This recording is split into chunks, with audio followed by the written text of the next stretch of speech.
सरकार या प्रश्नावर नेहमीच सकारात्मक आहे। सरकारने वारंवार निर्णय घेतलाय।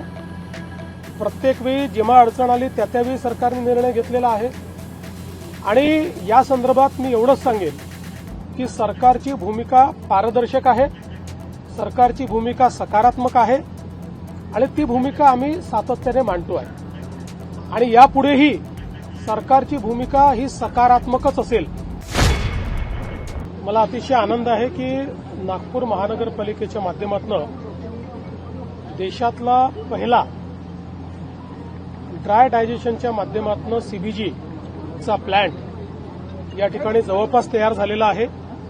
आज आम्ही या प्लॅन्टची पूर्ण माहिती घेतली, पाहणी केली आणि 3 फेजेसमध्ये आता सुरुवातीला 400 टन, मग पुन्हा 400 टन आणि ऑगस्टमध्ये 400 टन असा 1200 टनचा हा प्रोजेक्ट ऑगस्टमध्ये पूर्णपणे कमिशन होईल, पण त्याचा पार्ट आताच कमिशन होतोय। या माध्यमातून जो सगळा शहरातला कचरा आहे या कचऱ्यावर प्रक्रिया होणार आहे। यातनं जवळपास 28 टीपीडी या ठिकाणी गॅस तयार होणार आहे। त्यासोबत जवळपास 120 टीपीडी जे ऑर्गॅनिक मॅन्युअर आहे ते मॅन्युअर या ठिकाणी तयार होणार आहे आणि त्यासोबत जवळपास 400 टीपीडी आरडीएफ तयार होणार आहे की जे आपल्या सिमेंट फॅक्टरीजला किंवा इतर ठिकाणी लागतं। त्यामुळे जवळपास संपूर्ण जो कचरा आहे या कचऱ्यातनं एक मोठी व्हॅल्यू या ठिकाणी तयार होणार आहे। हा देशातला पहिला असा प्लांट आहे की जो विदाऊट टिपिंग फी या ठिकाणी संपूर्णपणे खासगी गुंतवणुकीतून करण्यात आलाय। जवळपास 300 कोटी रुपयाची गुंतवणूक ही या ठिकाणी त्यांनी केलेली आहे आणि हे जे मॉडेल आहे हे इतकं चांगलं आहे की ज्याच्यातनं पुढच्या काळात कुठेही कचऱ्याचे ढीग आपल्याला दिसणार नाही आणि वेस्टला वेल्थमध्ये कन्व्हर्ट करून त्या माध्यमातून आपण जो काही आपलं पर्यावरण आहे त्या पर्यावरणाची हानी देखील मोठ्या प्रमाणात टाळणार आहोत। जे वर्षानुवर्ष हा सगळा जो पूर्व नागपूरचा भाग आहे की ज्या भागामध्ये आपण भांडेवाडी म्हटल्यानंतर कचऱ्याचे ढीग आणि वास अशा प्रकारचं जे समीकरण होतं हे पूर्णपणे संपतंय आणि पुढच्या 3-4 महिन्यानंतर या ठिकाणी वासाचा प्रश्न देखील संपेल आणि जवळपास 6-8 महिन्यात वर्षभरात संपूर्ण ढीग संपून या ठिकाणी अगदी सगळी लँड रिक्लेम झालेली असेल। मला असं वाटतं की देशातला एक अतिशय महत्वाचा अशा प्रकारचा प्लॅन आज या ठिकाणी तयार झाला। मराठा समाजासाठी सर्वाधिक निर्णय तुम्ही मुख्यमंत्री असलेल्या सरकारनं घेतलेले आहे, तरीही जरांगे पाटील आज भर उन्हात उपोषणाला बसले।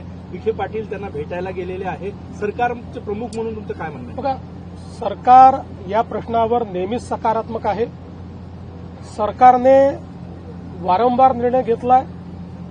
प्रत्येक वेळी जेव्हा अडचण आली त्यावेळी सरकारने निर्णय घेतलेला आहे आणि या संदर्भात मी एवढंच सांगेन की सरकारची भूमिका पारदर्शक आहे, सरकारची भूमिका सकारात्मक आहे आणि ती भूमिका आम्ही सातत्याने मांडतो आहे आणि यापुढेही सरकारची भूमिका ही सकारात्मकच असेल।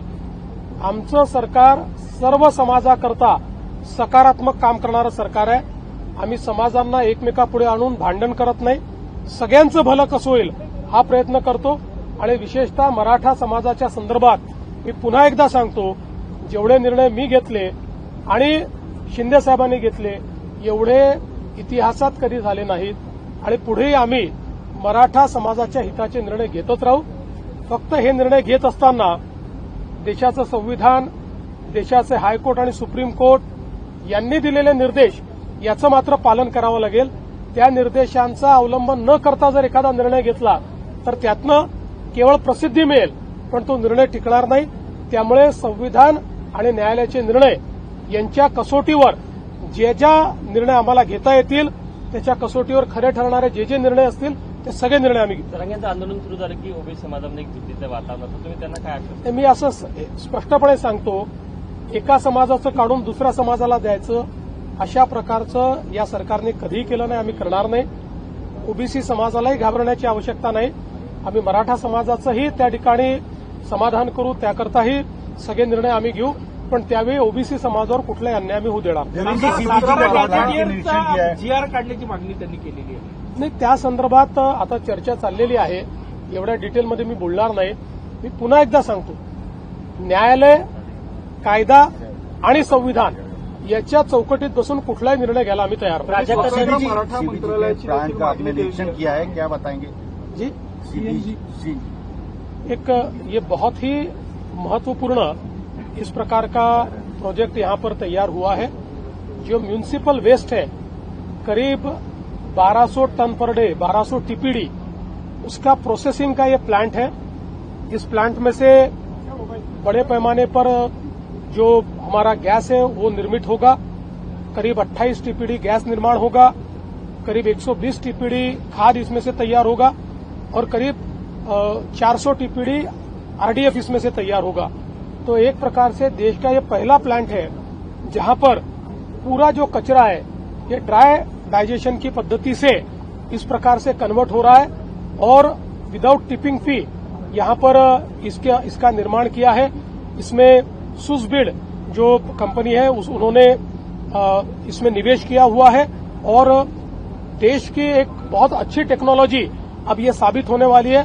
मैं ऐसा मानता हूं कि ये पूरे क्षमता से चलने के बाद पूरे देश में यही टेक्नोलॉजी का उपयोग लोग करेंगे. पेट्रोल डीजल के बाद अब सीएनजी के भी रेट बढ़ गए हैं, 2 रुपए बढ़े हैं मुंबई में. आज देखिए, हम सभी लोग जानते हैं कि दुनिया में ऊर्जा का संकट है, विशेष रूप से फ्यूल का संकट ये सब जगह है. दुनिया के सारे देशों में, ऐसा कोई देश नहीं है, अमेरिका सहित सारे देशों में ये रेट्स बढ़े. अमेरिका में तो बहुत बड़े पैमाने पर ये बढ़े, यूरोप में बढ़े, हमारे आसपास के देशों में बढ़े. अगर हमको सप्लाई चेन मेंटेन करनी है तो हम लोगों को ज्यादा पैसा पे करना पड़ेगा. जैसे ही मुझे लगता है कि ये सारा क्राइसिस खत्म होगा तो प्राइसेस स्टेबलाइज होगा.